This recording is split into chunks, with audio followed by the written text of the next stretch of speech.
नहीं है, पहले इनकार करो सबका फिर इकरार करो मेरा। ये है इस्लाम की तौहीद। आप ही बताओ और अक्ल से सोच के बताओ, पौवा खाली वालों, कितने लोग दिल्ली में काम करते हैं, कितने बंबई में काम करते हैं? बहुत लोग क्या, आप वहां कमा रहे हैं, मेहनत कर रहे हैं और आपकी बीवी यहां रहती है। ईमानदारी के साथ बताओ, यहां से कोई आदमी घूमने गया दिल्ली और वहां से आपके घर रुका है, 2-4 दिन घूमने के बाद वापस आता है, आपने कहा साहब अब तुम अपने गांव जा रहे हो, मैं यार 4-5 महीने से यही हूँ, एक काम करो, एक साड़ी में खूबसूरत खरीद के दे रहा हूँ, ये मेरी बीवी को दे देना घर जाकर। और आप खूबसूरत साड़ी दिलाकर 5-6 हजार 10 हजार की साड़ी खरीद कर उसको देते हैं कि मेरी बीवी को दे देना। अब आपका पड़ोसी या आपके गांव का आदमी घर आता है और दरवाजा खटखटाता है, आपकी बीवी दरवाजा खोलती है, उसने कहा लीजिए साहब, आपके पति ने प्रदेश से आपके लिए साड़ी भेजी है, तो बीवी को तारीफ किसकी करना चाहिए, शौहर की या साड़ी देने वाले की? शौहर की। अकल कहती है शौहर की, लेकिन बीवी अगर दरवाजा खोलते ही कहे ओह आप साड़ी लाए हैं, और दरवाजा खोल दे और लकड़ी के दरवाजे के साथ साथ अपना दिल का भी दरवाजा खोल दे, आइए एक्सक्यूज मी, अंदर तशरीफ लाइए, चाय पी लीजिए, सट के बैठ जाए, आप कितने अच्छे हैं, आप हमारे लिए साड़ी लेके आए वहां से, और किसी ने फोटो खींच के शूट करके भेज दिया आपको, तो आपको क्या होगा? डायन, कुतिया, साड़ी मैंने भेजी, तारीफ उसकी कर रही है, चिपक कर उसके साथ बैठी है। और हो सकता है कि आप तैश में आ जाओ और वहीं से फोन कहे उसके साथ बैठ के चिपक के बात करती है। अब तो कानून भी बन गया, जो एक साथ तलाक देगा 3 साल की सजा। आप अपनी बीवी की इतनी सी बेगैरती बर्दाश्त नहीं कर सकते। साड़ी आप दे रहे हैं, आपके गांव का एक आदमी लाकर आपकी बीवी को दे रहा है, आपकी बीवी उसकी तारीफ कर देती है, उसके साथ बैठ जाती है, उसको एक कप चाय बनाकर प्यार के साथ उसको पिलाती है। आपको साड़ी देने वाले की इतनी, आपकी बीवी की इतनी बेगैरती बर्दाश्त नहीं होती है, आप वहां से अपनी बीवी को तलाक तलाक तलाक की गोलियां दाग देते हैं। वो हमारा परवरदिगार इस बेगैरती को कैसे बर्दाश्त कर लेगा कि शादी तेरी हुई, मुलाकात तूने अपनी बीवी से की, रब्बे हबली मिनस सालिहीन कह के तूने बेटा मांगा, बेटी मांगी, मैंने तेरी बीवी के रहम में बच्चे का वजूद मौजूद कर दिया। जैसे जैसे बच्चा रहम मादर में बड़ा होता जा रहा है, माँ का पेट भी बड़ा होता जा रहा है, बच्चा भी दुनिया में आया भी नहीं है, बच्चा भी दुनिया में आया भी नहीं है कि माँ की पिस्तान में उस बच्चे की ग़िज़ा पहले आ गई। वो माँ जो अभी तक जिसके पिस्तान से दूध का एक कतरा नहीं निकलता था, लेकिन अल्लाह को मालूम है कि ये बच्चा जब इस दुनिया में आएगा तो आते ही रोटी नहीं खाएगा, आते ही चावल नहीं खाएगा, आते ही मीट नहीं खाएगा, आते ही भैंस और गाय का दूध इसको हजम नहीं होगा, इसलिए इसको हल्के दूध की जरूरत है जो इसकी माँ की पिस्तान में मौजूद होना चाहिए। मेरे भाइयों, अभी हम माँ के पेट की अंधेरी कोठरी में बच्चे का वजूद था, लेकिन तेरे वजूद में आने से पहले, दुनिया में आँख खोलने से पहले उसने हवा पहले ही से मौजूद कर दी ताकि तुझे सांस लेने में दिक्कत न हो। तू पैदा हुआ, तेरी माँ की पिस्तान में उसने दूध पहले ही से भर दिया, और माँ की पिस्तान में जो आप, इसमें कोई शर्म की बात नहीं है, दीनी मसला है, मालूम होना चाहिए। वो माँ की पिस्तान जो बच्चा अपने मुंह से दबाता है, जिसको हम और आप माँ की पिस्तान का निप्पल बोलते हैं, उस निप्पल के अंदर कई हजार सुराख होते हैं, कई हजार सुराख होते हैं, उस सुराखों से छन छन कर दूध आता है। अल्लाह रब्बुल आलमीन ने माँ की उस पिस्तान के अंदर हजारों सुराख इसलिए कर दिए क्योंकि अगर वो सुराख न होते तो एकदम बच्चे के मुंह में इतना दूध आ जाता कि जिसका लीवर उसको बर्दाश्त नहीं कर सकता था, हजम नहीं कर सकता था। इसलिए हल्के हल्के सुई के सुराख के बराबर, उससे भी हल्के हल्के नोक के बराबर इतने सुराख कर रखे कि बच्चा जब माँ की पिस्तान से चाहे जितनी तेज दूध चूसे वो दूध उसके मुंह में उतना ही आए और उतना ही पेट में जाए जितना उसका लीवर हजम कर सकता हो। मेरे भाइयों, ये सारी कुदरत की कारीगरी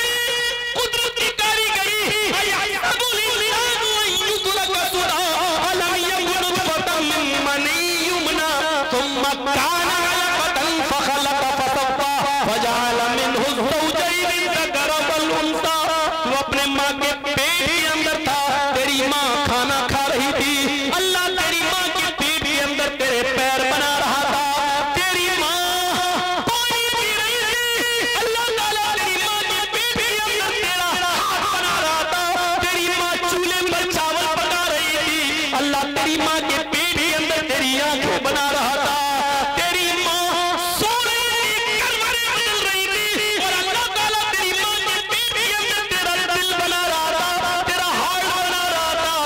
अल्लाह रब्बुल आलमीन कहता है तो खाला का फतवा हमने बना सबा पर दुरुस्त भी कर दिया। वो टॉर्च जो तुम जमीन पे मारते हो तो उसकी रोशनी 100 मीटर से दूर नहीं जाती है, 200 मीटर से दूर नहीं जाती है, चाहे कितनी तेज स्पीड की टॉर्च हो, 1 किलोमीटर 2 किलोमीटर से ज्यादा उसकी रोशनी नहीं जाती है। अल्लाह ने तुम्हारे दिमाग में, तुम्हारे भेजे में, तुम्हारे मस्तिष्क में हजारों तारों का कनेक्शन डाला और तुम्हें 2 चमकते हुए ट्यूबलाइट, तुम्हें टॉर्च दे दी, आंखें दे दी, जिसमें 1 सेकंड के अंदर 9 करोड़ 30 लाख मील की ऊंचाई पर चमकने वाले सूरज को देख लेती है, 2,40,000 मील की ऊंचाई पर लटके हुए चांद को देख लेती है। मेरे भाइयों को अल्लाह ये कैसे बर्दाश्त करेगा, उसकी गैरत ये कैसे गवारा करेगी। ये सारे काम मैं रहमे मादर में मैं करूं, माँ की पिस्तान में दूध के सुराख में पैदा करूं, बच्चे के लीवर को हजम करने वाला दूध मैं दूं, बच्चा दुनिया में आए उसके लिए रोशनी सूरज की शक्ल में मैं दूं, उसके लिए ऑक्सीजन हवा की शक्ल में मैं दूं। लेकिन जब बच्चा दुनिया में वजूद में आ जाए तो कह दो ये बरेली वाले ने दिया है, ये कछोचा वाले ने दिया है, ये फुलवारी वाले ने दिया है, ये बाबा की करामत है, ये बाबा का दिया हुआ है। मेरे भाइयों, आप अपनी बीवी की इतनी सी गैरत बर्दाश्त, बेगैरती बर्दाश्त नहीं कर सकते तो अल्लाह ताला ये कैसे बर्दाश्त करेगा। सब कुछ करूं मैं, तू रहमे मादर में पानी की कतरे से लेकर 2.5 किलो का 3 किलो का बच्चा मैं बनाऊं अपनी कारीगरी, और जब पैदा हो जाए तो उस पर टाइटल दूसरे का लगाया जाए, गैर का लगाया जाए। मेरे भाइयों, ये बिल्कुल अल्लाह रब्बुल आलमीन इस बेगैरती को बर्दाश्त नहीं करेगा। इसीलिए फरमाया, लोगों मेरे पास गुनाहों का समंदर भी लेकर आओगे तो मैं माफ कर दूंगा, लेकिन शिर्क लेकर आओगे तो मैं माफ नहीं करूंगा। शिर्क करने वालों को डायरेक्ट मैं जहन्नम के अंदर डाल दूंगा, क्योंकि मुशरिक ने मेरे मुकाबले में दूसरा खुदा बना लिया था, मुशरिक ने मेरे मुकाबले में दूसरे को अपना लिया था, मुशरिक ने मेरी ताकत के बराबर दूसरे में ताकत तसव्वुर कर ली थी। मैं बेटा बेटी देने वाला हूँ, मुशरिक ने यही ताकत दूसरे के अंदर भी मान ली थी, इसलिए मैं इसको कभी नहीं बख्शूंगा, कभी नहीं जन्नत में जाने दूंगा, इसको हमेशा जहन्नम में ही जलाऊंगा। मेरे प्यारे साथियों, अल्लाह रब्बुल आलमीन शिर्क बर्दाश्त नहीं करता। हमें सोचना है, गौर करना है, ये मजहब अल्लाह ने हमें दिया है, शीतल छाया में आओ इसके। इसलिए दुनिया की हर किताब पढ़ जाइए आप, तौहीद कहीं खत्म नहीं हुई है, तौहीद कहीं खत्म नहीं हुई है। बाइबल पढ़ो, there is no God but God is only one, एक ही है दूसरा नहीं है। देयर इज नो गॉड, कोई खुदा नहीं है, बट है ओनली वन, एक ही अल्लाह, दूसरा नहीं है ही नहीं कोई। तौरात पढ़ो, यहूदियों की किताब तौरात पढ़ो। मूसा अलैहिस्सलातो वस्सलाम एक जंगल में जा रहे हैं और एक बुजुर्ग को देखते हैं कि वो अल्लाह की इबादत में लगा है। मूसा अलैहिस्सलाम ने पूछा, कब से अल्लाह की इबादत कर रहे हो? कहने लगा, जब से होश संभाला। कहा, क्या तमन्ना है? उसने कहा, मेरी तमन्ना यह है कि मेरी मुलाकात मूसा अलैहिस्सलाम से हो जाए। मूसा अलैहिस्सलाम हंसकर कहने लगे, मैं ही मूसा हूँ। उसने कहा, किताब दिखाओ तौरात। मूसा ने किताब दिखलाई, वो ईमान ले आया, फिर इबादत में लग गया। मूसा अलैहिस्सलाम ने कहा, तुम जंगल में अल्लाह की इबादत में लगे हुए हो, मुझे कोई काम बताओ, तुम्हारे लिए कोई जरूरत हो तो। कहने लगा मूसा, 2-3 दिन से कोई खाना लेकर नहीं आया। चलो बगैर खाने के तो मैं जिंदा रह लूंगा, लेकिन प्यास बहुत लग रही है। मेरे लिए कोई पानी लाया करता था, आज तो पानी भी नहीं आया। आए मूसा, तुझे कहीं पानी मिल जाए तो ले आ। मूसा अलैहिस्सलाम के पास पानी का प्याला था।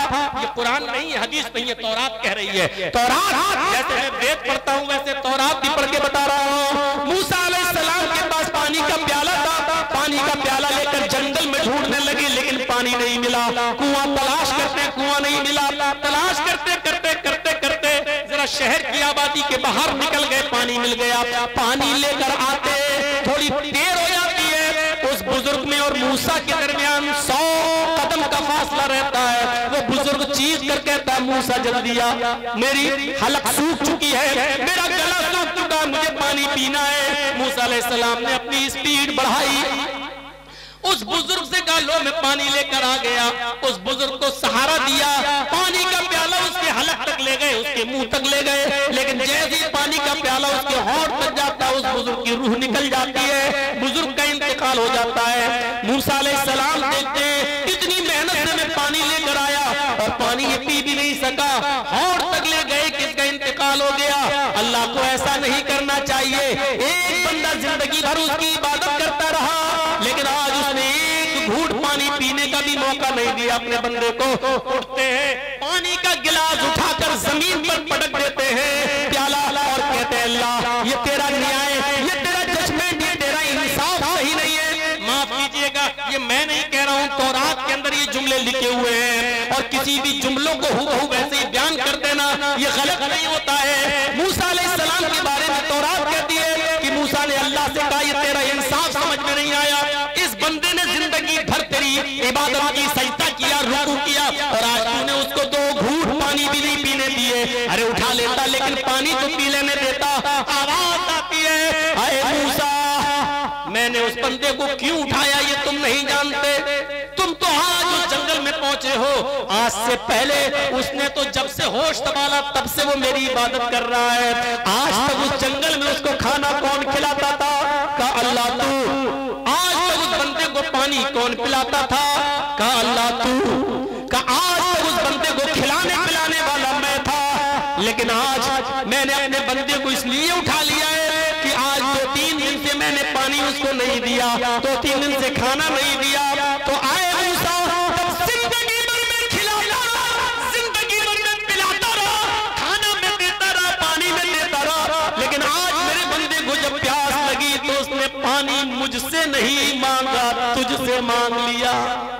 आए मूसा, मैंने इसलिए उसको उठा लिया क्योंकि उसने पानी का सवाल मुझसे नहीं किया, तुझसे कर लिया है।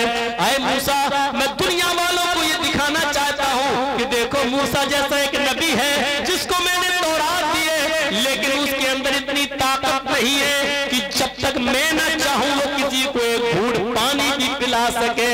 मूसा तो नबी है, मेरा रसूल है, तेरे अंदर अगर इतनी ताकत है कि किसी को पिला सकता है तो इस मुर्दे को, इस बुजुर्ग को एक घूंट पानी पिला नहीं दिखा सकता है तो।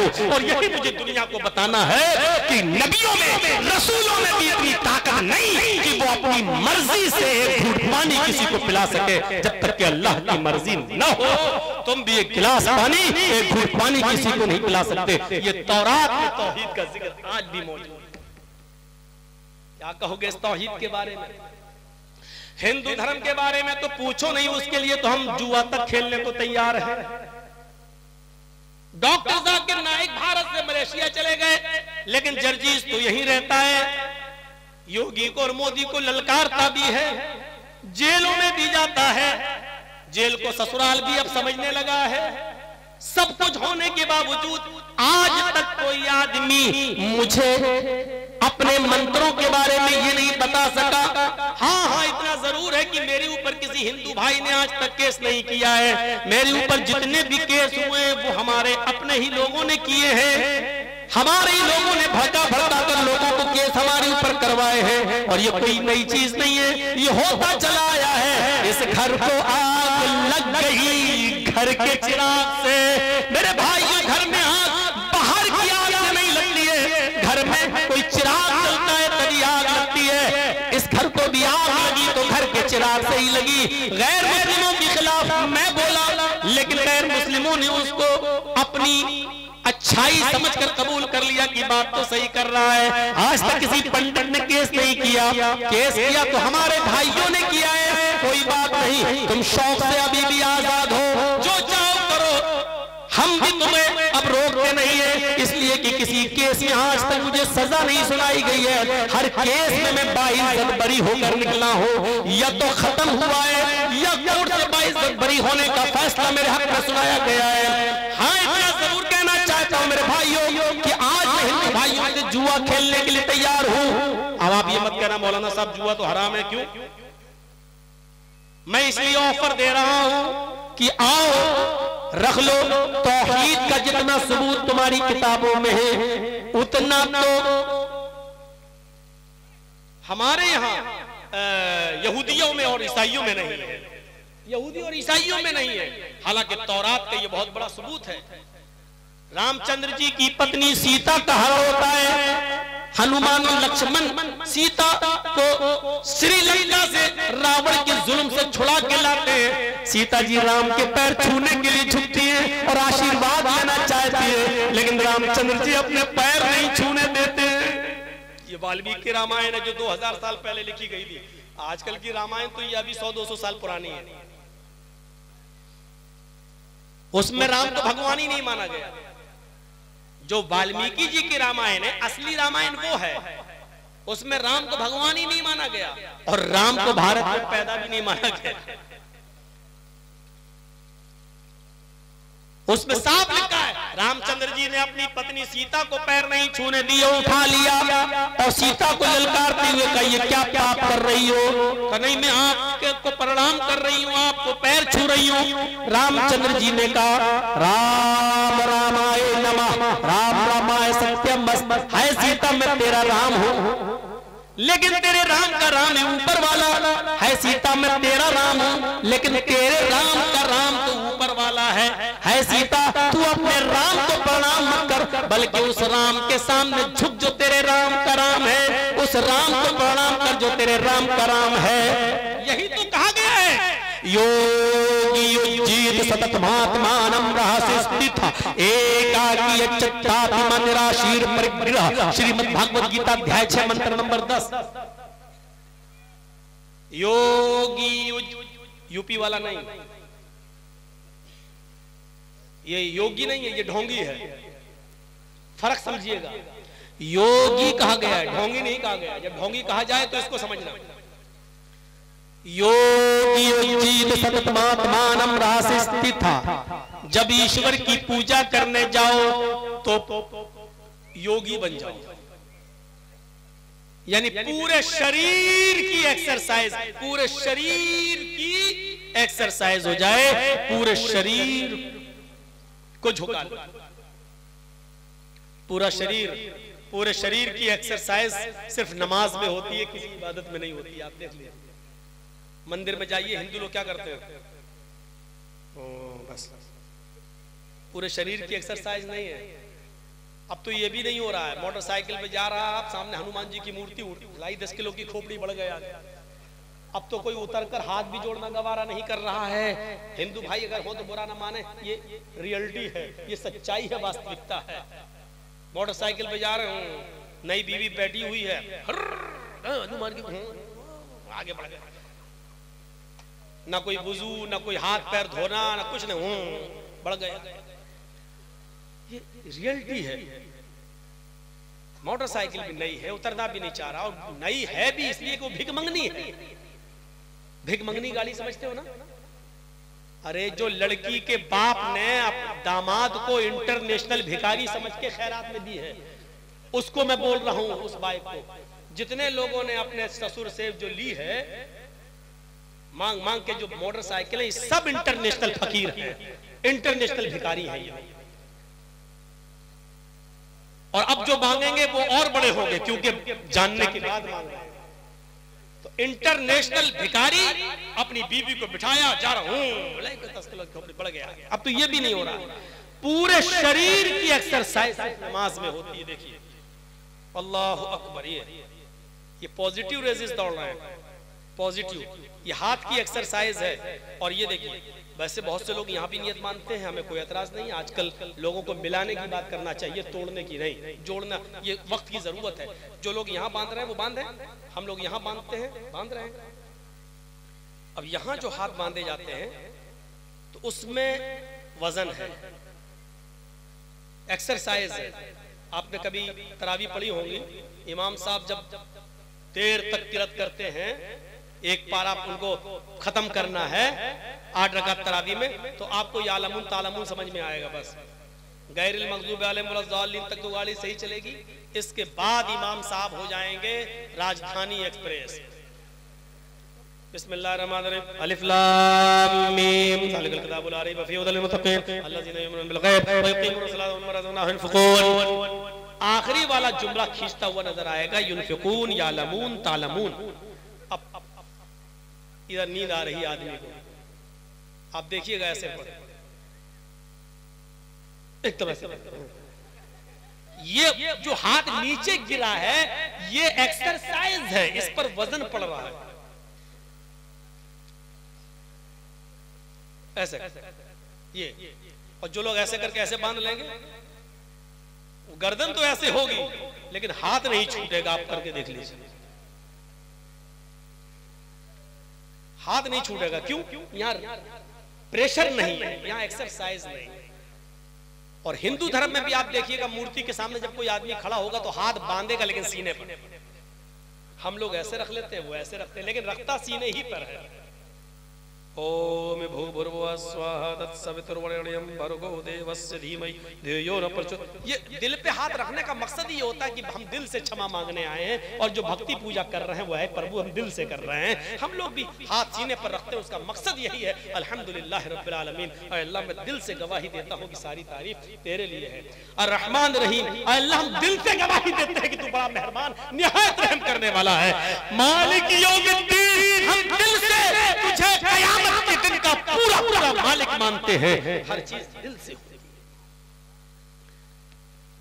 तो पूरे शरीर की एक्सरसाइज। अब देखिए, रुकू में कमर सीधी, बल्कि कमर तो इतना सीधा रखने का हुक्म दे दिया गया कि पानी का भरा हुआ लोटा अगर रख दिया जाए या बर्तन गिलास तो गिरने ना पाए। वो अलग बात है कि आजकल तो कौवे की चोंचे मारने वाला होता है नमाज में,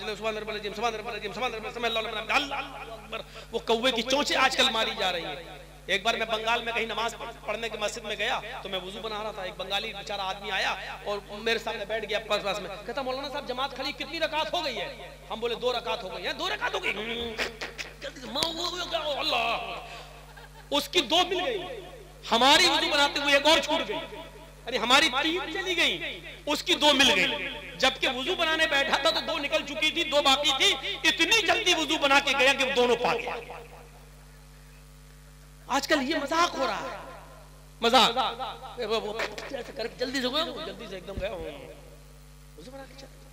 अल्लाह के रसूल ने वुजू बनाने के लिए भी हुक्म दिया कि मा मिनकुम मिन अहदिन यतवज़्ज़उ फयुहसिनुल वुजू, तुम में से जब भी कोई आदमी वुजू बनाए तो अच्छी तरीके से वुजू बनाए, अच्छी तरीके से। अच्छी तरीके से वुजू ये होता है दाहिने हाथ की उंगली बाएं हाथ में और बाएं हाथ की उंगली दाएं हाथ में, ये खलाल हो, ऐसे हाथ धुलना, ये हो, फिर ये, और फिर जब आप कुल्ला करें और नाक में पानी डालें तो एक ही चुल्लू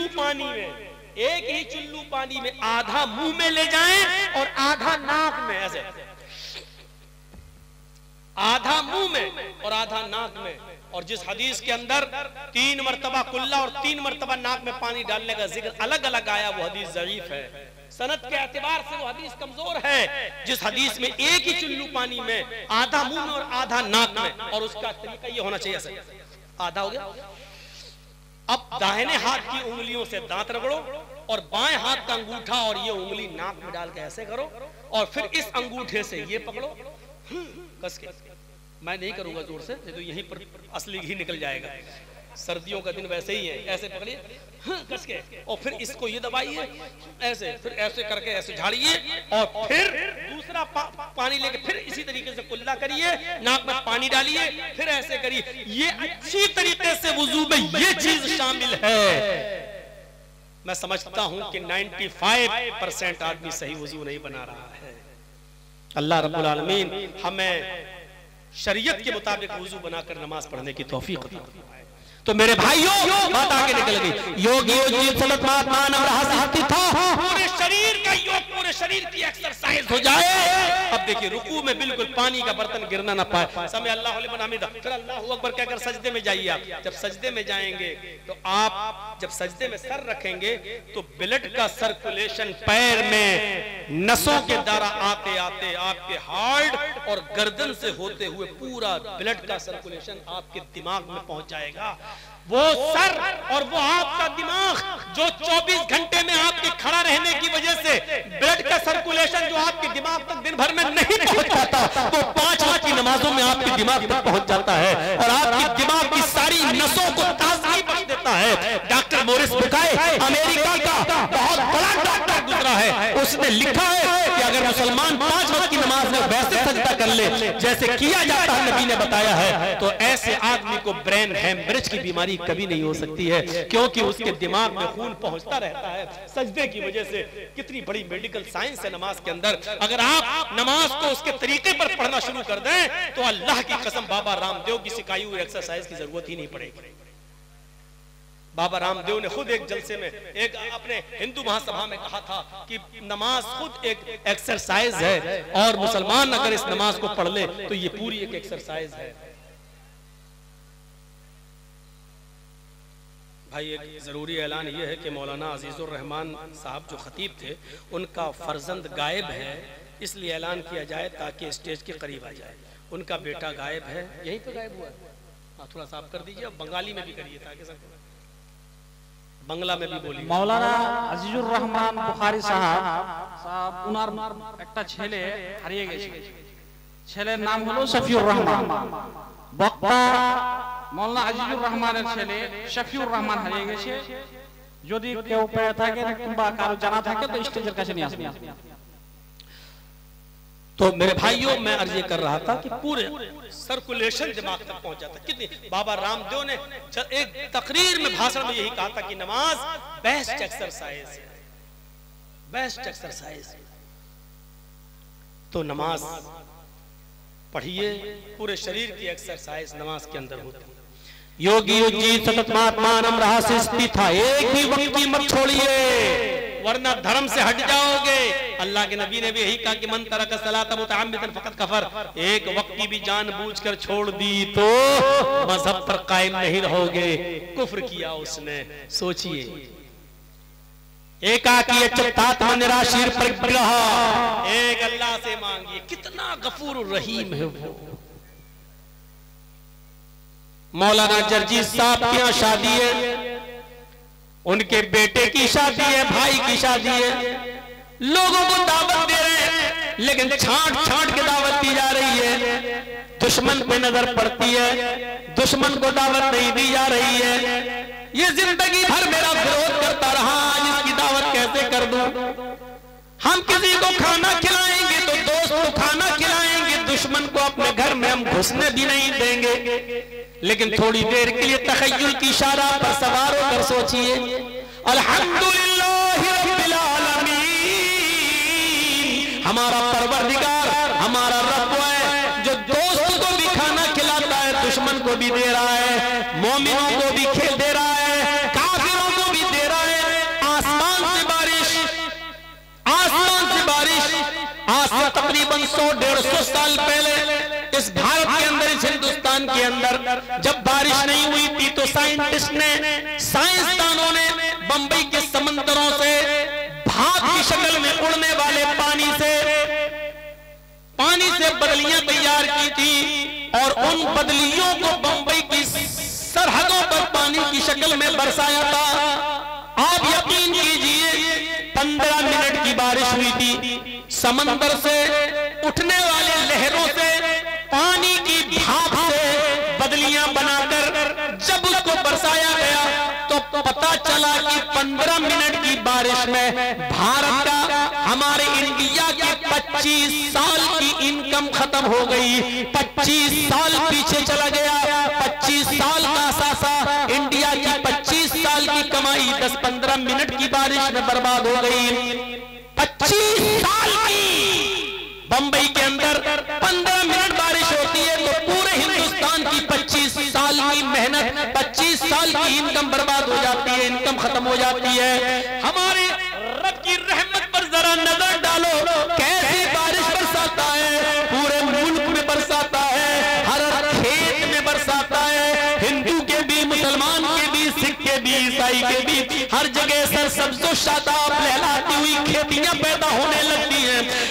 गंदम, गेहूं और चावल, धान, हर चीज पैदा होती है।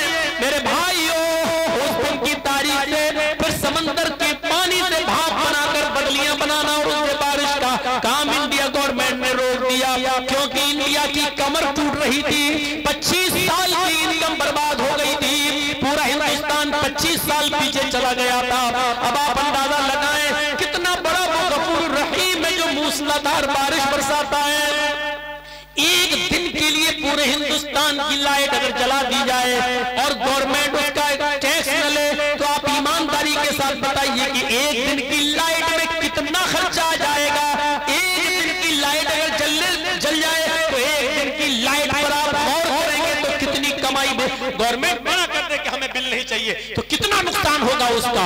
एक दिन पूरे हिंदुस्तान की लाइट का बिल न लिया जाए, उसका मीटर की रीडिंग में चले तो इंडिया कितने पीछे चला जाएगा।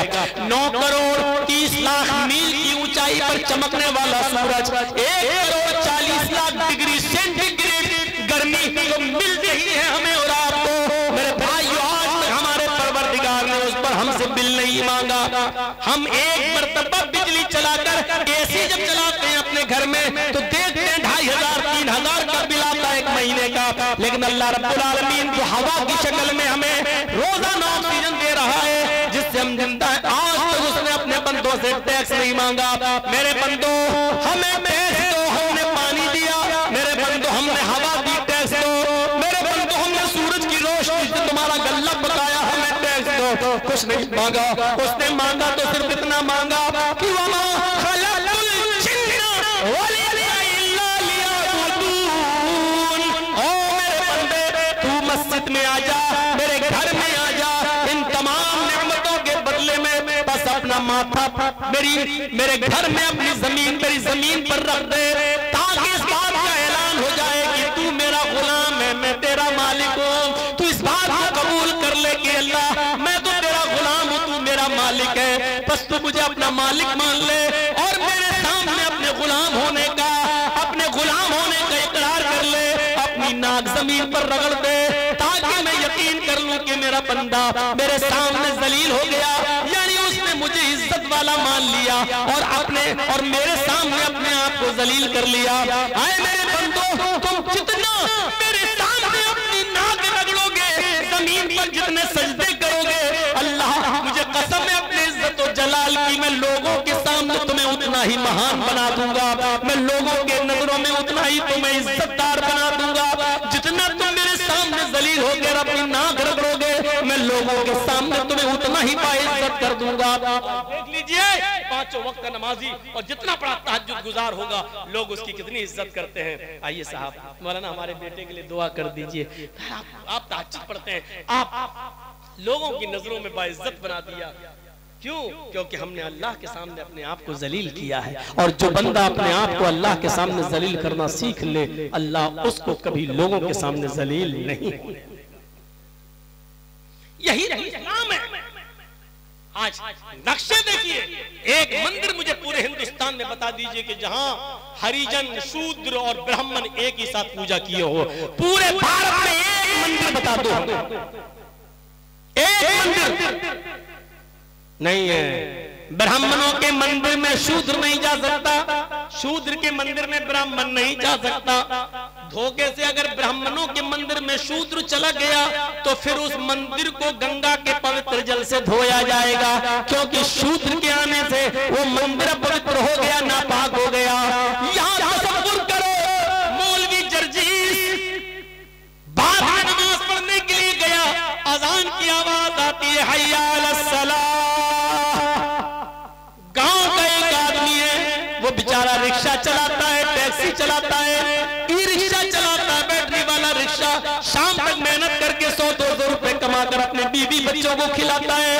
अजान की आवाज सुनकर वो पहली सफ में जाकर बैठ गया, सुन्नत पढ़ता है, पहली सफ भर जाती है, 2 मिनट रह जाते हैं जमात में। मौलाना जर्जीस मस्जिद में जाते हैं, उनको सबसे पिछली वाली सफ में जगह मिलती है। अल्लाह की कसम, जर्जीस साहब लोगों की नजरों में बहुत मुबारक है, बहुत बड़ी हस्ती माने जाते हैं, बहुत इज्जत की नजरों से देखे जाते हैं। लेकिन जर्जीस साहब में इतनी हिम्मत नहीं है कि आगे सफ में खड़े होकर उस गरीब आदमी को, उस रिक्शे वाले से ये कह दें कि चलो तुम पीछे नमाज पढ़ लो, मुझे आगे आ जाने दो। जर्जीस साहब को यह अथॉरिटी कुरान नहीं देता है, यह हदीस नहीं देती है कि हम किसी को अगली सफ से हटाकर पीछे कर दें। वो अलग बात है कि मेरी इज्जत तो है तमाम में वो आदमी खुद हट जाए और हमें अपने आप आगे खड़ा कर दे, वो एक अलग मसला है। लेकिन अगर वो नहीं आना चाहता है, अगली सफ का सवाब लेना चाहता है, तो जर्जीस साहब को पावर नहीं है कि उस आदमी को पीछा कर दे। जर्जीस क्या बेचता है?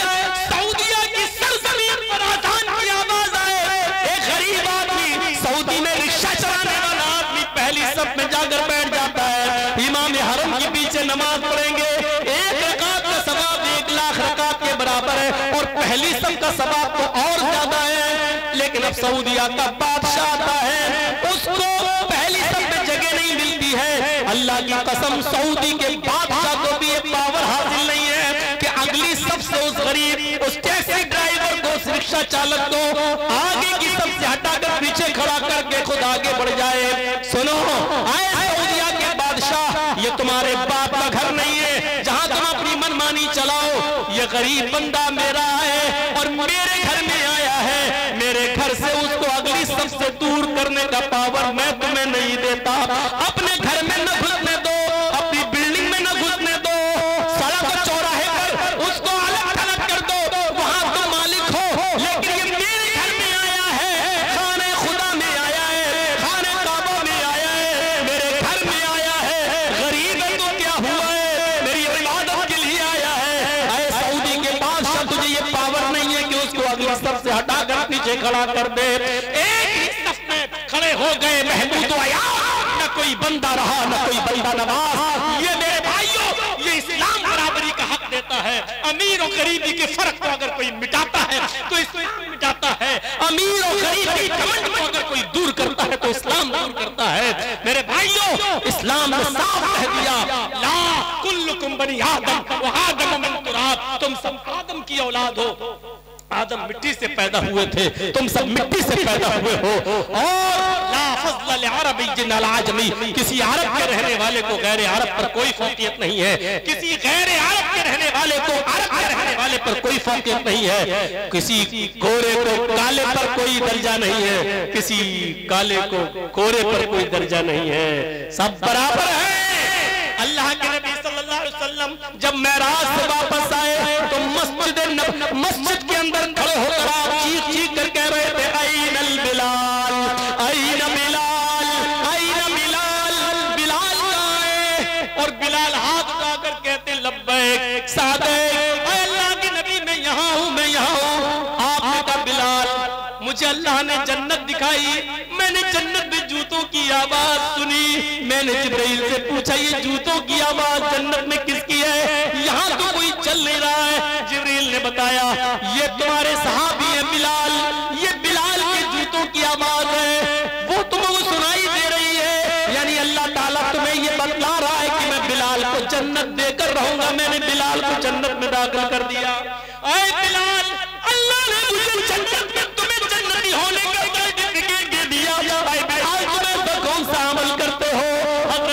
कहने लगे पता नहीं मुझे अल्लाह ने जन्नती कैसे कह दिया, मैं तो आम लोगों की तरह अमल करता हूँ। हाँ एक अमल ऐसा है जो और लोगों में मैं नहीं देखता हूँ। कहा वो कौन सा अमल है?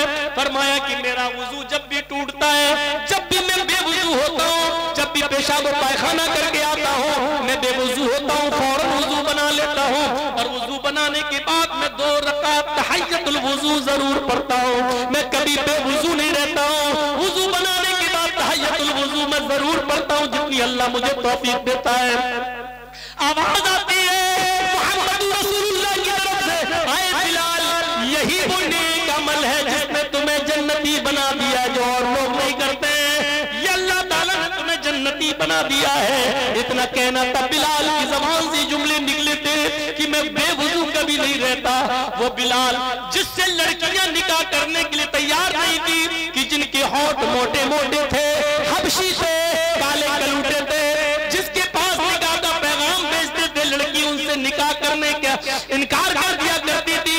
लेकिन जब बिलाल की जन्नती होने का ऐलान साहबा ने सुना तो साहबा उसी मस्जिद में बैठे बैठे चीखने लगे, आए बिलाल मेरे घर चलो, मेरी ये खूबसूरत बेटी है, एक नजर मेरी बेटी को देख लो, मैं अपनी बेटी का निकाह तुम्हारे साथ करने को तैयार हूँ। तुम्हारी सोहबत में मेरी बेटी रहेगी तो वो भी नेक अमल करेगी, शायद वो भी जन्नती हो जाए और दीनदार लड़के से निकाह कराने के बदले में अल्लाह मुझे भी जन्नत दे दे।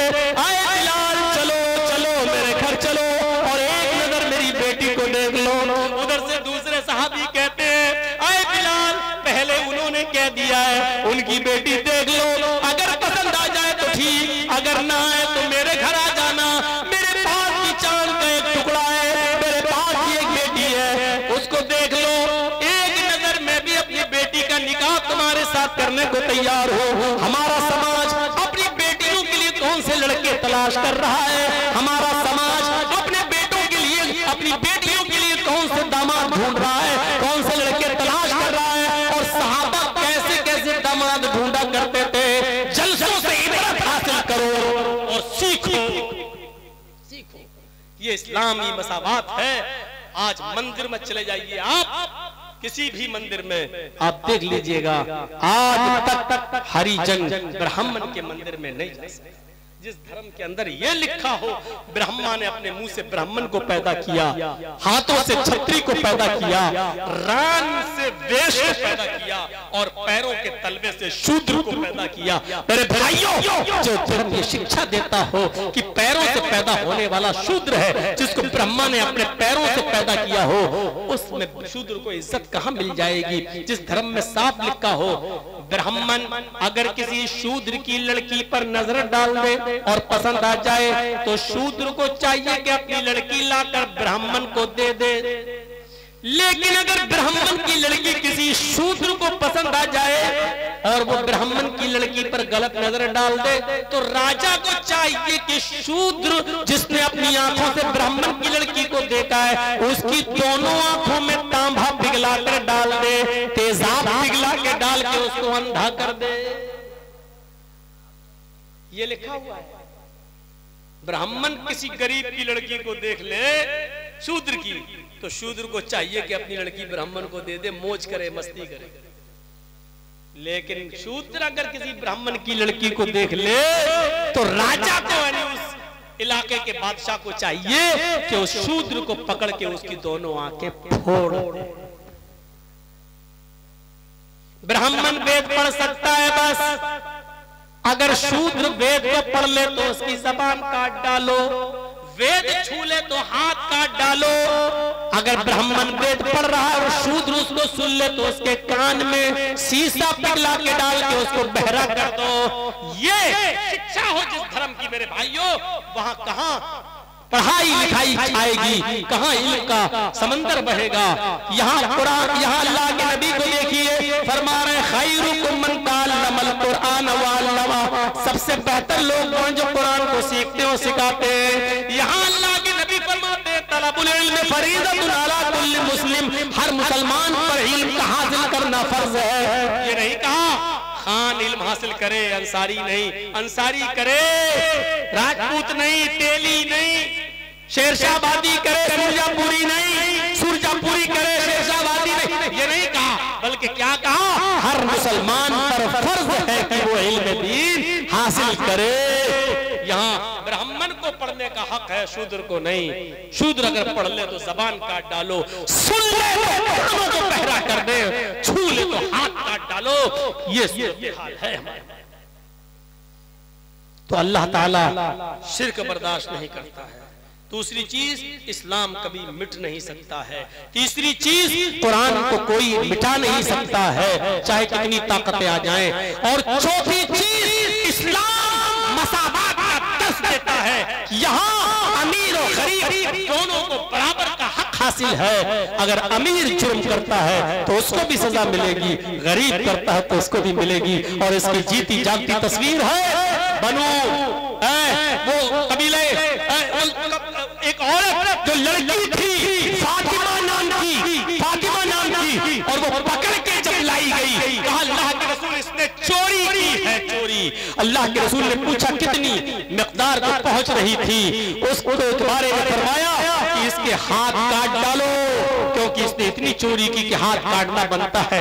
कहा अल्लाह के नबी बड़े ऊंचे घराने की है, बड़े अमीर घर की बेटी है, नाक कट जाएगी अगर इसका हाथ काटा गया। तो आपने ये जवाब दिया, पहले जमाने की उम्मतें इसीलिए तो बर्बाद हुई, उनके उमरा जब जुर्म करते थे तो सजा नहीं दी जाती थी, गुरबा जब जुर्म करते थे तो उनको सजा दी जाती थी। जाओ हाथ काट डालो, उसका हाथ काट डाला गया, काट डाला गया।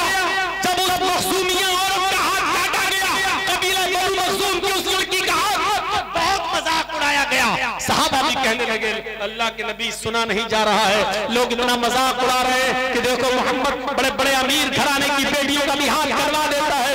अल्लाह के नबी ने जो जवाब दिया था वो जवाब आज की हदीस की किताब के सफ़े पर ये लिखा हुआ है कि तुम उस फातिमा की बात कर रहे हो, लौ अन्ना फातिमा बिन्त मोहम्मद सरक़त लक़तअतु यदहा, अगर उसकी जगह पर मेरी अपनी बेटी फातिमा होती तो मैं अपनी बेटी फातिमा का हाथ भी काट डालता।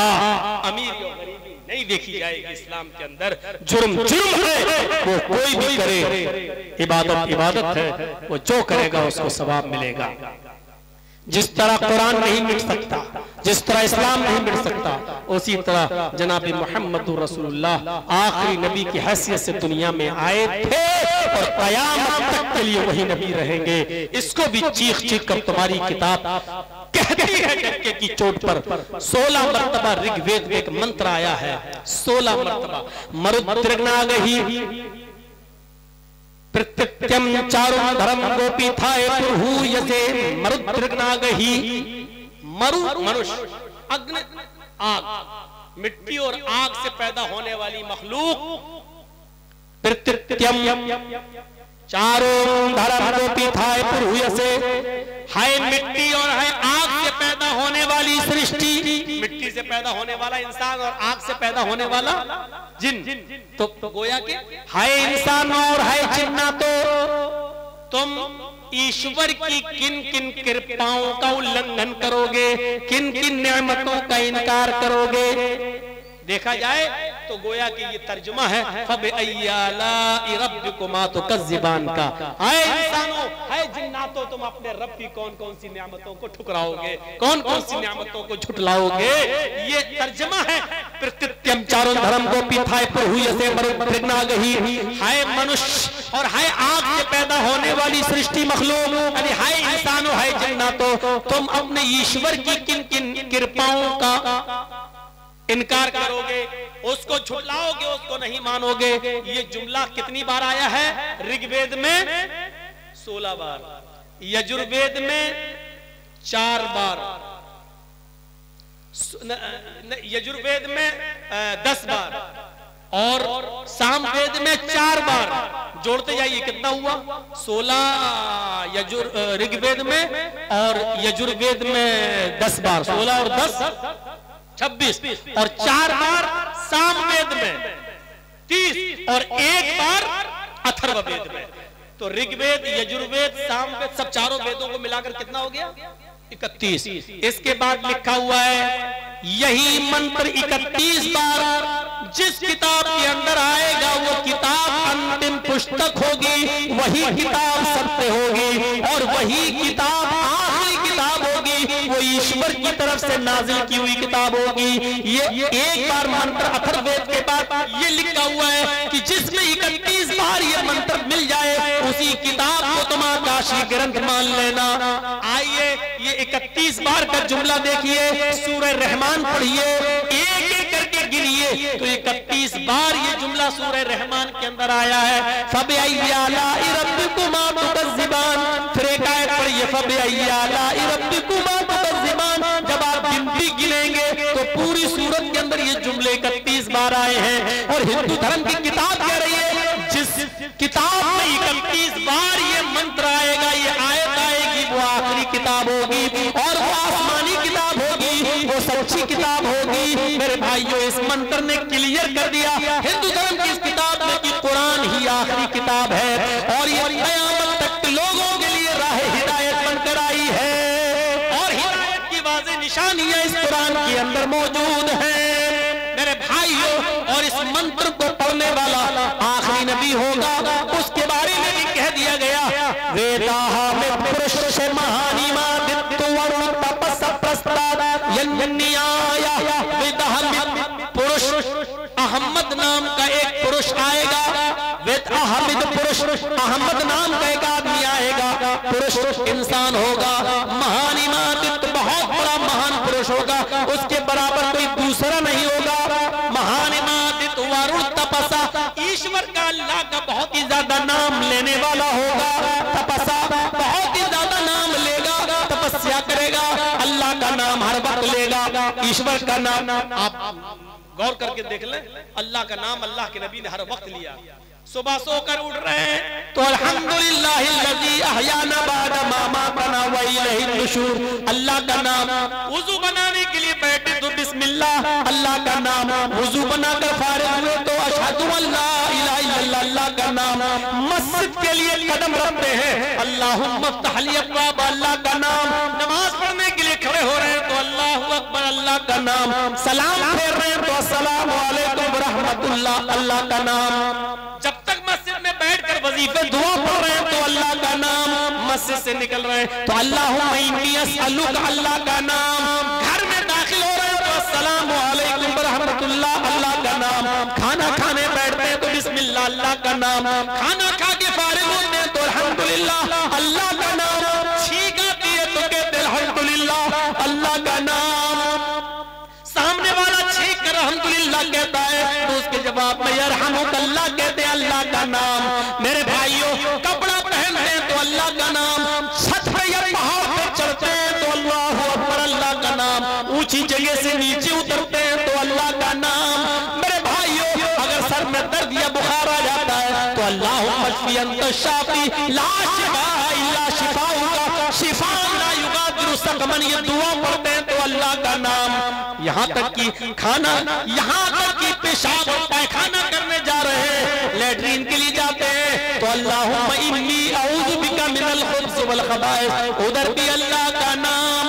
किसी से दुआ सलाम करते हैं तो अल्लाह का नाम। मुसाफा करते हैं तो यग़फ़िरुल्लाहु लना व लकुम, अल्लाह का नाम। मेरे भाइयों, सुबह उठे थे तो अल्लाह का नाम लेकर, यहाँ तक कि अब बिस्तर पर सोने जा रहे हैं, अगर कभी अपनी बीवी से मिलने की जरूरत पड़ती है, मियां बीवी के ताल्लुकात हैं और इस्लाम की तालीम की रोशनी में उसको जायज भी कहा गया है। अपनी बीवी से अगर मुजामत कर रहे हैं, सोहबत कर रहे हैं, हम बिस्तरी कर रहे हैं तो उधर भी अल्लाह का नाम। अल्लाहुम्मा जन्निबना शैतान व जन्निब शैतान मा रज़क़तना, ऐ अल्लाह शैतान से हमारे बच्चे को दूर रखना, उसके असर से महफूज रखना। शैतान कहीं कचौका लगाकर हमारी बीवी के अंदर बच्चा जो पैदा हो और अपना असर न छोड़ दे। अल्लाहुम्मा जन्निबना शैतान व जन्निब शैतान मा रज़क़तना। बीवी से हम बिस्तरी कर रहे हैं तब भी अल्लाह का नाम। सोकर उठे थे तो अल्लाह का नाम। अब बिस्तर पे सोने जा रहे हैं तो अल्लाह का नाम लेकर, अल्लाहुम्मा बिस्मिका अमूतु व अहया, अल्लाह का नाम लेकर उठे। अब सोने के लिए बिस्तर पे जा रहे हैं तो अल्लाह का नाम लेकर ही सो रहे हैं। सुबह से लेकर शाम तक अल्लाह का नाम, इसी को वेद कहता है। वरुण तपस्सा, वो अल्लाह का बहुत ही ज्यादा नाम लेने करने वाले होंगे। प्रस्ताव अहमद जब आ जाए और अल्लाह का हर वक्त नाम लेने वाले हो तो उन्हीं के नक्शे कदम पे चलना। प्रस्ताव का माना होता कुटिया में चले जाना, यानी उन्हीं के घर में घुस जाना, यानी उनके मजहब में दाखिल हो जाना। स्वर्ग में जन्नत में जाने का कोई और दूसरा रास्ता नहीं है। ये हिंदू भाइयों की किताब कह रही है अहमद के रास्ते के अलावा जन्नत में जाने का कोई और दूसरा रास्ता नहीं। और मैं समझता हूं कि इस मंत्र के बाद तो किसी मंत्र की जरूरत ही नहीं पड़ेगी। हमारे हिंदू भाइयों को ये मंत्र अपनी किताबों में देखकर फौरन कलमा पढ़ लेना चाहिए। वाच्य भूपति प्रेम माया मत विशारदा तब देवो महाराज ममता सत्य मांगिता मर्मोच्छिष्ट समंजी याति तथा तपश्य भोन इति श्रुत्वा तथा दृष्टा परम विस्मय मांगिता चतुर्थ विराट्रमिदो कर्ष्यामि कलक्ष्यम भवन्तो बांधव देवा स्वाशेन उत्तरश्यता शरम चुधारी सदूषका उच्चलापी लिंगच्छदीन सर्वभक्तो मतो मम मुसलबंतो ही जातियो दुर्दशा। अंतिम ऋषि जब इस धरती पे आएगा उसकी और उसके मानने वालों की पहचान होगी। जब वो इस जमीन पर आएगा तो चांद के 2 टुकड़े कर देगा। चांद के उंगली के इशारे से 2 टुकड़े किसने किए थे बताने की जरूरत नहीं है। आपकी किताब कह रही है अंतिम ऋषि इस धरती पर आएगा तो वो अपने उंगली के इशारे से चांद के 2 टुकड़े कर देगा। जब वो इस धरती पे आएगा तो उसकी और उसके मानने वालों की पहचान ही होगी शर्म शुरूधारी। सबकी सब लंबी दाढ़ी रखने वाले होंगे लेकिन दाढ़ी में गांठ नहीं लगाएंगे। बहुत से पंडित लोगों को देखो, सिखों को देखो, दाढ़ी में गांठ लगा लेते हैं और सर के बाल ऐसे उठा के जूड़ा इतना बड़ा रख लेते हैं। कभी कभी देखो तो लगता है नारियल का गुच्छा देखने में। तो वो लंबी दाढ़ी रखेंगे लेकिन दाढ़ी में गांठ नहीं लगाएंगे। सदूषका सर के पूरे बाल जब छिलाएंगे तो टिक्की नहीं रखेंगे। बहुत से हिंदू भाई जब बाल छिलाते हैं तो टिक्की रखते छोड़ देते हैं क्योंकि शंकर जी की चोटी से, शंकर जी की टिक्की से गंगा जमुना निकली है। सदूषका सर के पूरे बाल छिलाएंगे, टिक्की नहीं रखेंगे। उच्चलापी वो भक्ति पूजा के लिए घंटा नहीं बजाएंगे। मंदिरों में घंटा बजाया जाता है, वो पूजा भक्ति के लिए घंटा नहीं बजाएंगे। ऊंची जगह पर खड़े होकर उच्चलापी जबान से बुलाएंगे, जबान से आलाप करेंगे, यानी आजान देने वाले होंगे।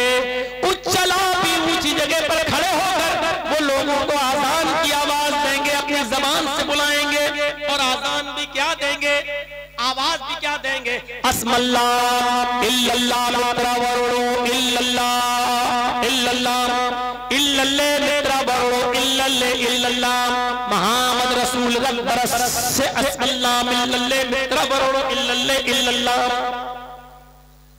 आप लोग याद नहीं कर पाएंगे, इतना बार इसमें इल्लल्ले इल्लल्लो इल्लल्ले आया है, जबान नहीं लौटेगी आपकी। अस्मल्लाह इल्लल्लाह मित्रवरुणो इल्लल्लाह अल्लाहु अकबर की बिगड़ी हुई शक्ल। इल्लल्ले मित्रवरुणो इल्लल्ले इल्लल्लाह अशहदु अल्ला इलाहा इल्लल्लाह की बिगड़ी हुई शक्ल। मुहम्मद रसूल रब्बरस से अस्मल्लाह इल्लल्ले इल्लल्लाह अशहदु अन्ना मुहम्मदर रसूलुल्लाह की बिगड़ी हुई शक्ल। इससे ज्यादा स्पष्ट अब क्या बताऊं। एक दिन के लिए कभी डिबेट में हमें बुला लिया जाए किसी पंडित के साथ, हमें मालूम है कि वो एंकर ये बात ही नहीं पूछेगी, वो वही बात पूछेगी जहां से मोदी जी ने जो हड्डी डाली थी उसकी बदबू आ रही है। कितनी बार हमको बुलाया, एक बार तो गुस्सा आया, मैं फाड़ के फेंक दिया कागज। हम गए, हमने कहा चलो आज डिबेट होगी। लड़ाई तो लड़ना होती है, उसमें होता क्या है, जो आदमी बोल बोल के चीख चीख के दूसरे पे हावी हो जाए वही जीता हुआ माना जाता है। डिबेट में और कुछ नहीं होता है। हमने सोचा कि चलो आज हम भी चढ़ बैठेंगे किसी के ऊपर, बोलने ही नहीं देंगे, ज्यादा बोलेगा मंत्र पढ़ते चले जाएंगे, इतने मंत्र पढ़ेंगे उसका बाप भी जवाब देंगे। सोच के हम ये गए थे, बुलाया था हमको एक एंकर वाले, नाम नहीं लेंगे। जब पहुंचे उसके यहाँ तो हाँ आप आ गए जी, वो सवाल की लिस्ट दे दी उसने, आपसे ये सवाल होंगे देख लीजिए। बड़े तगड़े सवाल थे, मैं तो हिल गया सवाल पढ़ के। उसमें मेरा भी सवाल था, आप 4 बार पाकिस्तान गए, कहां गए, किस जगह गए? हमने कहा अरे ये सवाल भी था उसमें, पढ़ के हिल गया। लेकिन मैंने कहा चलो जवाब देंगे, हावी तो होना है। जब 5 मिनट रह गए डिबेट में जाने के लिए तो दूसरा पर्चा आ गया मेरे पास। कह लगे ये लीजिए। मैंने ये क्या है? कहा जो सवाल किए गए उसके ये जवाब है। कहा आपसे वो पूछा जाएगा और आपको ये जवाब देना पड़ेगा। बिल्कुल उसका उल्टा जवाब। जो जवाब था वो ऐसे जवाब थे, सवाल का जवाब ऐसा था कि अगर मैं उसके जवाब दे दूं तो शायद मोदी जी अपनी कैबिनेट में हमें बुला लें। ऐसे जवाब थे। मैंने वहीं खड़े होकर कहा वहाबी माँ का बेटा हूं, बिकना कभी गवारा नहीं किया है। सवाल भी तुम्हारे, जवाब भी तुम्हारे। कहने लगे बताइए क्या? मैंने कहा अच्छा मेरा फायदा क्या होगा? बोले सबको 10-10 हजार रुपए दे देते हैं, आपको भी दे देंगे। मैंने फाड़ के फेंका और डिबेट से भाग गया। नहीं किया। क्यों?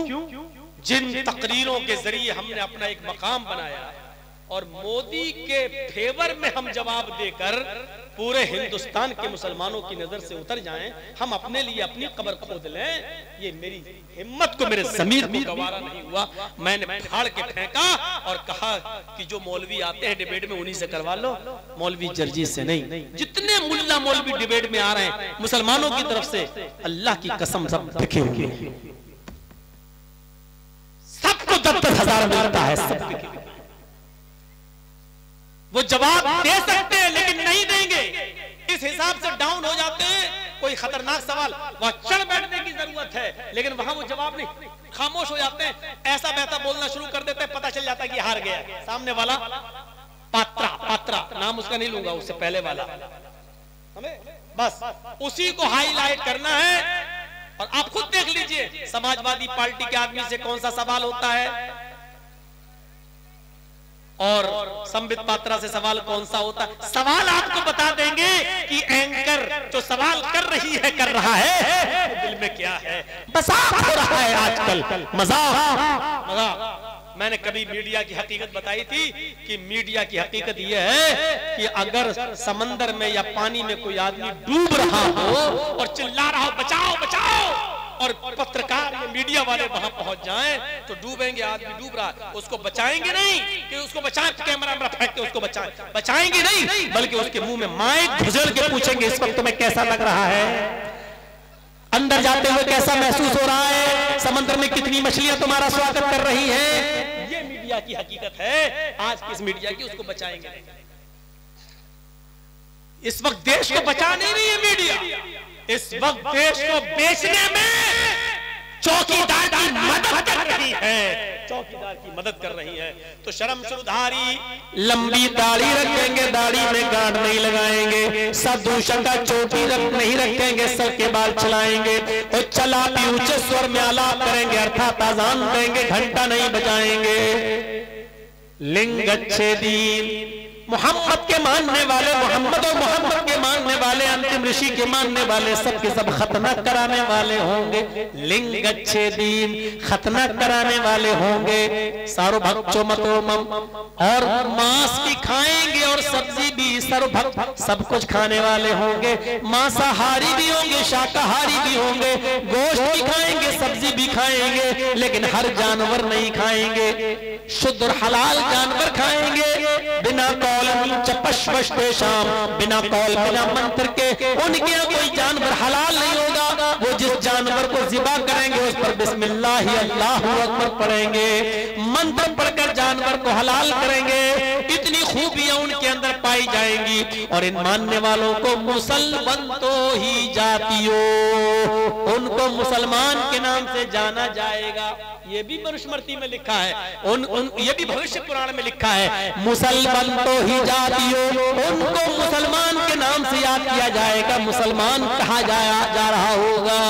लीजिए मोहम्मद साहब के मानने वाले लंबी दाढ़ी रखते हैं, दाढ़ी में गांठ नहीं लगाते हैं, सर के बाल छिलाते हैं लेकिन चोटी नहीं रखते हैं, ऊंचे स्वर में आलाप करके आजान देते हैं, घंटा नहीं बजाते, खतना भी कराते हैं। अल्हम्दुलिल्लाह मुसलमान दो सुन्नतों पर हर हाल में अमल करता है। एक एक शादी और एक खतना और सुन्नतों का जनाजा निकाल दिया हो, लेकिन ये दो सुन्नतों को जिंदा किए हुए है, एक शादी और एक खतना।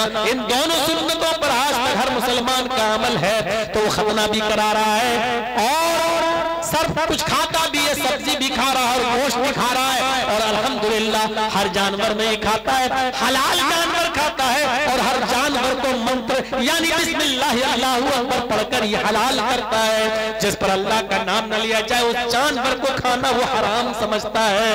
और हमें और आपको ये सब करने के बाद मुसलमान भी कहा जा रहा है। हमारे हिंदू भाइयों को इस मंत्र पर थोड़ा सा दिमाग लगाने की जरूरत है और कुछ करने की जरूरत नहीं। इस मंत्र में पूरे के पूरे हमारे लोग हम ही आ रहे हैं, मोहम्मद रसूलुल्लाह और उनकी उम्मत आ रही है। 2:45 बज गए हैं, 2:45 बजने का मतलब 11:30 से 11:45 से 11:45 तक मैंने 2 घंटे आपके ले लिए हैं। चलते चलते आपसे गुजारिश कर जाऊं मेरे भाइयों, इदारे का जलसा है।